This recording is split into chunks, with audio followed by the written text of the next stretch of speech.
صرف اس خط کو آپ کیسے دیکھتے ہیں؟ جی بسم اللہ الرحمن الرحیم اطہر صاحب بہت شکریہ جی اپنے شو میں دعوت دینے کا. دیکھیے ایک خط ہے جو سب نے دیکھا ہے اور وہ معزز جج جو صاحبان ہیں انہوں نے سپریم جوڈیشل کاؤنسل کو ایک خط لکھا ہے. اس میں کچھ ایلیگیشنز بھی ہیں. تو آئی تھنک اس کے اوپر ہمیں بڑے محتاط طریقے سے, چونکہ بڑے سینسٹیو نوعیت کا معاملہ ہے, اس کے اوپر محتاط طریقے سے بات کرنی چاہیے. معاملہ سپریم جوڈیشل کاؤنسل کے پاس ہے اور مگر ایک بات کی تشویش ضرور ہے کہ ایک کانفیڈینشیل خط جو ججز کی طرف سے سپریم جوڈیشل کاؤنسل کو لکھا گیا ہے, سپیریئر کورٹ کے ہی ججز ہیں جن نے سپریم جوڈیشل کاؤنسل کو جو خود سپیریئر کورٹ کی چیف جسٹسز اور ججز پر مشتمل ہے, ان تک یہ خط اس طرح پبلک ڈومین میں آ جانا آئی تھنک یہ تشویش کی بات ضرور ہے. بہرحال آئی تھنک سب لوگوں کو اس کے اوپر بڑے محتاط طریقے سے جی اس کو ڈیل کرنا چاہیے اور اب معاملہ سپریم جوڈیشل کاؤنسل کے پاس ہے. جی ویسے تو یہ ریسنٹ ہسٹری میں اور بھی کافی عدلیہ سے ریلیٹڈ خط جی میرے خیال سے کبھی بھی نہیں ہونے چاہیے. دیکھیے جب بھی کوئی اس طرح کی نوعیت کا خط ہو جاؤ کہ ایک جج کی طرف سے سپریم جوڈیشل کاؤنسل کو ایڈریسڈ ہو تو اس طرح کی چیز کو بہتر ہے کہ پبلک. اچھا اب جو آپ کی حکومت کا چیلنج ہے اس میں معاشی چیلنج لگتا ہے ایسے کہ سب سے بڑا ہے, اور اب جو چیز سامنے آئی ہے امریکہ کی طرف سے ایران پاکستان گیس پائپ اس پہ بڑا واضح موقف انہوں نے لیا کہ اس کو آلدو کہ پچھلے دنوں خبر آ رہی تھی کہ آپ اس کے اوپر کوئی ویور وغیرہ لینا چاہتے ہیں غالباً, لیکن وہ یہ کہہ رہے ہیں کہ ہمیں یہ قطعاً قابل قبول نہیں ہوگا. تو یہ تو اسحاق ڈار صاحب کے لیے ایک بڑا مسئلہ ہوگا, اس لیے کہ وہ وزیر خارجہ ہیں, امریکہ کو راضی کرنا پڑے گا. کیا کریں؟ آئی تھنک اطہر صاحب اتنی بڑی بات نہیں ہے. دیکھیے میرا خیال ہے اس معاملے کی تھوڑی سی ہسٹری یہ ہے کہ غالباً شاید پیٹرولیم منسٹر نے یہ بیان دیا ہے اور اس سے پہلے کنگریشنل جو ہیئرنگ ہوئی جس میں ڈونلڈ لو نے پہلے جس کی مین ہائی لائٹ تو یہی تھی کہ انہوں نے پھر سے سائفر کی کہانی کو ایک کمپلیٹ لائی اور فالسہڈ کہا. اس میں انہوں نے اپنا ایک پوائنٹ آف ویو پیش کیا. دیکھیے وہ امریکہ کی یونائٹڈ اسٹیٹس آف امریکہ کی ایک رائٹ ہے کہ وہ اپنا ویو پیش کریں, مگر ہم نے بھی جی America is a very key partnership and relation for Pakistan, but at the same time ہم نے سب کے ساتھ تعلقات رکھنے, اپنے خطے میں بھی اپنے تعلقات قائم رکھنے اور ساتھ ساتھ اپنی انرجی سیکیورٹی انشور کرنی ہے. تو ہمیں دنیا میں کہیں سے بھی اگر سستی گیس یا بجلی کی فراہمی ممکن ہوتی ہے, اگر ایران سے ہوتی ہے جس سے ہمارے ہاں مہنگائی کم ہو سکے, لوگوں کو ہم سستی گیس فراہم کر سکیں, تو ہمیں وہ پرسو کرنا چاہیے. دیکھیے ایران کے اوپر جو سینکشنز ہیں وہ جو امریکہ نے عائد کی ہوئی ہیں وہ دنیا میں دیگر ممالک ہیں جو امریکہ کے ساتھ بھی تعلقات رکھتے ہیں اور ان سینکشنز پہ ویور لے کے وہ اپنا کاروبار ایران کے ساتھ بھی کرتے ہیں.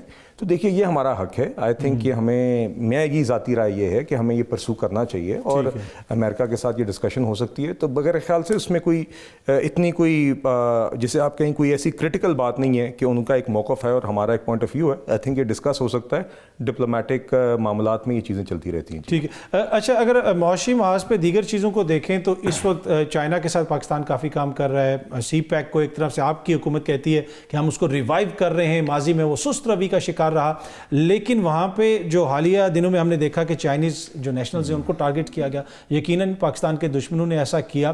اب یہاں پہ حکومت کا کردار کیا رہے گا؟ کیا آپ کیسے میک شور کریں گے کہ جو دیگر انویسٹرز ہیں ان کو بھی یہ تاثر ملے اور یہ تسلی ملے کہ جناب ہم یہاں پہ سیکیور ہیں؟ اس لیے کہ یہ جو حملہ ہوا ہے بنیادی طور پہ تو ملک دشمنوں نے اسی لیے کیا ہے نا کہ ایک تاثر قائم کیا جائے کہ سیکیورٹی کے مسائل ہیں یہاں پہ. جی دیکھیے نہایت افسوسناک واقعہ ہے جو کل ہوا ہے. جی جتنی اس کی مذمت کی جائے, جتنا اس کو کنڈیم کیا جائے وہ کم ہے, اور یہ صرف پاکستان کے جو دشمن ہیں وہی یہ کام کر سکتے ہیں. اکراس دا بورڈ آپ نے دیکھا کنڈمنیشن آئی ہے. یقیناً یہ بھی تشویش کی بات ہے کہ صرف اب یہ نہیں, جو میر علی میں حادثہ ہوا, تربت میں حادثہ ہوا, گوادر میں حادثہ ہوا, یہ جو نئی لہر ہے دہشت گردی کی, ہمیں یکجاں ہو کے اس کو سنگل مائنڈڈنس کے ساتھ بطور قوم اس کو لڑنا ہوگا. اور اس میں آئی تھنک کوئی بھی کسی قسم کا ڈاؤٹ یا تفریق نہیں ہونی چاہیے کہ اس طرح کی کوئی بھی تھریٹ ہے اس کو ہم نے کچلنا ہے. دیکھیے یہ ہماری نیشنل سیکیورٹی اور سوورنٹی کا معاملہ ہے. جہاں تک بات ہے دیکھیے چائناز ریلیشنز کی, دیکھیے چائنا نے ہمیشہ پہلے بھی بدقسمتی سے جب حادثات ہوئے تو چائنا ایک اسٹیٹ فاسٹ پارٹنر اور دوست کی طرح کھڑا رہا ہے. انہوں نے کبھی اپنے پروجیکٹ سلو نہیں کیا, اور اس پہ ہمیں یقیناً ان کا شکریہ بھی ادا کرنا چاہیے اور داد بھی دینی چاہیے کہ انہوں نے نبھایا یہ رشتہ. اس حوالے سے آپ نے دیکھا ہے کہ پرائم منسٹر نے, پوری قوم نے بڑا سیریسلی اس معاملے کو لیا. گزشتہ روز چائنیز ایمبیسی گئے جی. آج آپ نے دیکھا کہ انہوں نے نیشنل سیکیورٹی کا ایک اجلاس طلب کیا جس کا مرکز یہ تھا. تو دیکھیے یہ چیزیں ڈسکس ہوئی اور مقصد یہی تھا, جی مقصد یہی تھا کہ انشور کرنا کہ we get to the bottom of this. ایک واضح پیغام ہو کہ یہ پرائیورٹی ہے, کسی صورت برداشت نہیں ہوگا, اور یہ بھی جو حادثہ ہوا ہے اس کی تہہ تک پہنچایا جائے, اور جو بھی اس کے میں کردار ہے ان کو جلد از جلد پکڑا بھی جائے اور ان کو کیفر کردار تک پہنچایا جائے. تو دیکھیے اس کے اوپر آئی تھنک کوئی ڈاؤٹ نہیں ہونا چاہیے. ٹھیک ہے. ٹھیک ہے. اچھا, اس میں جو سیکورٹی کی سچویشن ہے, وزیر داخلہ محسن نقوی صاحب وہ بھی کل گئے ہوئے تھے, چائنیز ایمبیسی میں گئے ہوئے تھے, اب کل وہ پی سی بی کے حوالے سے بھی کوئی میٹنگ کر رہے ہیں, تو اس وقت بہتر نہیں ہوگا کہ ایک فل ٹائم ہمارا وزیر داخلہ ہو جس کی تمام تر کنسنٹریشن ملک کی جو سیکورٹی کے معاملات ہیں اس کے اوپر ہو؟ جی دیکھیے, یہ اگین وزیر اعظم صاحب کا ایک پروگیٹو ہے جی. جب وہ وزیر داخلہ بنے ہیں تو جب وہ چیئرمین پی سی بی تھے آلریڈی تھے, تو دیکھیے یہ آئی تھنک اب آگے گزشتہ دنوں میں آئی تھنک پرائم منسٹر صاحب کے ساتھ وہ شاید اسیس کریں گے. یقیناً جب دو ذمہ داریاں ہوں تو ایک سٹریس آن ٹائم ہوتا ہے, بٹ محسن نقوی صاحب نے بطور چیف منسٹر بھی آئی تھنک ان کی کیئر ٹیکر ایک اچھا انہیں اپنی کارکردگی منوائی ہے, یا ایک عام تاثر ہے, تو he is shown that he is capable of managing workload. But having said that I think یہ پرائم منسٹر صاحب اور انٹیریئر منسٹر خود آپس میں اسیس کریں گے کہ کیا یہ دونوں ذمہ داریاں چل سکتی ہیں, کیا کوئی ایسے پی سی بی میں معاملات ہیں جس کی کنٹینیوٹی کے لیے بھی ان کا وہاں پہ ہونا ضروری ہے, مگر آئی ایم شیور کہ یہ معاملہ پرائم منسٹر اور انٹیریئر منسٹر ڈسکس کر لیں گے. اچھا, جب حکومتی سب لوگ بیٹھتے ہیں, بات چیت کرتے ہیں, بڑا چیلنج آپ لوگوں کے لیے کیا ہے؟ سیاسی چیلنج ہے, جو اڈیالہ جیل میں جو بند ہیں وہ آپ کے لیے چیلنج ہے, کیا چیلنج ہے؟ یہ میں فرینک آپ سے بات کروں کہ آپ لوگ آپس میں جو بات کرتے ہیں. دیکھیے اطہر صاحب, میرے خیال سے چیلنجز دو ہیں. یقین کریں یہ میں اب آپ سے کوئی اس طرح کی بات نہیں کر رہا کہ کوئی سرکاری بات کروں. چیلنج, بنیادی چیلنج ہم نے جب حکومت سنبھالی تھی تو وہ معاشی تھا. مہنگائی ہے, بے روزگاری ہے, لوگوں کی قوت خرید کم ہے, لوگ مشکل میں ہیں. ہم نے اس مشکل سے اس ملک کو نکالنا ہے جی.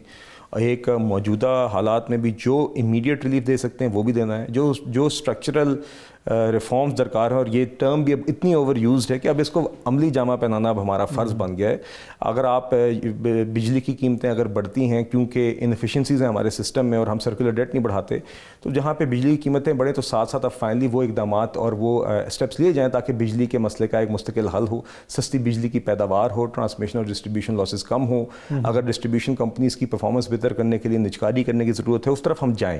پی آئی اے کو بار بار بیل آؤٹس دینے کے بجائے ہم اس کی ایک آرڈرلی نجکاری کریں جس کے نتیجے میں پی آئی اے کی پرفارمنس بھی بڑھے, وہ عوام کے اوپر ایک مالی بوجھ ہونے کے بجائے ایک ٹیکس پیئر عوام کے لیے بنے, ادھر کے جو امپلائیز ہیں ان کی رائٹس بھی ساتھ پروٹیکٹ ہوں, اور پی آئی اے کی سروس بھی عوام کے لیے بہتر ہو. یہ میں آپ کو صرف دو مثالیں دے رہا ہوں. پہلا یہ چیلنج ہے, اب خاص طور پہ اب قومی نیشنل سیکیورٹی ڈیفنس ہمیشہ ایک پرائیورٹی ہوتی ہے, مگر آئی تھنک پچھلے ایک ہفتے اور سو میں جو واقعات ہوئے ہیں آئی تھنک اس سے اور زیادہ یہ فرنٹ اینڈ سینٹر آ گئے. اور آئی تھنک آپ نے دیکھا تھا کہ جب 2013 سے 18 کی حکومت تھی, 2013 میں جب ہم آئے تھے تو ہر دوسرے دن بم پھٹ رہے تھے. وہ تو ایک بہت زیادہ آپ کو پتہ دہشت گردی کی ایک لہر تھی.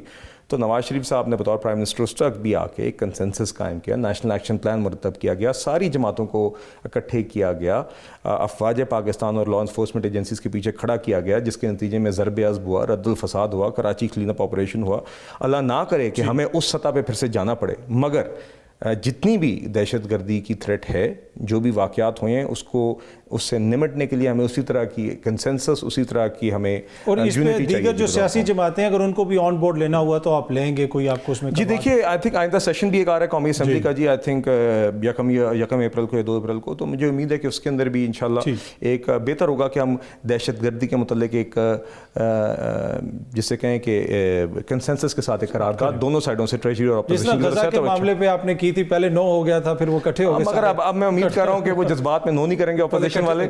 اب آئی تھنک ایک سنجیدگی کے ساتھ, دیکھیے پارلیمان ایک بڑا سنجیدہ فورم ہے, عوام کو نظر آنا چاہیے کہ جو عوامی مسائل ہیں اس کی عکاسی یہاں پہ ہو رہی ہے, اور یہاں پہ جو اہم ایشوز ہیں اس کے اوپر, جو نیشنل ایشوز ہیں اس کے اوپر سارے پولیٹیشنز, سارے ممبرز آف دا قومی assembly and senate across the board اس معاملے کو سیریس لیتے ہوئے نظر آئیں اور یکجا نظر آئیں. اچھا, آخر میں آپ سے پوچھنا چاہوں گا, بریفلی بتا سکیں کیا میاں صاحب جا رہے ہیں باہر, سعودی عرب جائیں گے, پھر لندن چلے جائیں گے, اور کسی طرح وہ ڈس ہارٹ ہوئے ہیں سارے اس معاملے سے؟ نہیں جی, بالکل ڈس ہارٹ نہیں ہوئے. دیکھیے میاں محمد نواز شریف صاحب اس ملک کے ایلڈر اسٹیٹسمن ہیں, اس ملک کے 3 دفعہ منتخب وزیر اعظم ہیں. نواز شریف صاحب نے ہی الیکشنز کے بعد یہ فیصلہ کیا کہ شہباز شریف صاحب کو وزیر اعظم نامزد کیا, مریم نواز صاحبہ کو وزیر اعلیٰ نامزد کیا. تو انہی کی گائیڈنس کے ساتھ ہماری حکومتیں چل رہی ہیں. ہمارے قائد ہیں, شہباز شریف صاحب کے بھی قائد ہیں, مریم نواز صاحبہ کے بھی قائد ہیں, مجھ جیسے ادنے کارکن کے بھی قائد ہیں. تو ہماری پارٹی بالکل ان کے سائے تلے کمپلیٹلی یکجا ہے. اور دیکھیے باہر میرے علم میں نہیں ہے جی, ہو سکتا ہے کوئی پرائیویٹ دورے پہ جس طرح شاید جائیں, مگر آپ نے ادروائز دیکھا ہے کہ وہ پنجاب کی حکومت کے بھی, وفاق کی حکومت میں بھی مداخلت روزمرہ کے معاملات میں نہیں کر رہے، مگر یقیناً وہ جائزہ لیتے ہیں، اور جو اہم معاملات ہوتے ہیں وہاں پہ شہباز شریف صاحب بھی اور مریم نواز صاحبہ بھی ان سے گائیڈنس لیتے ہیں۔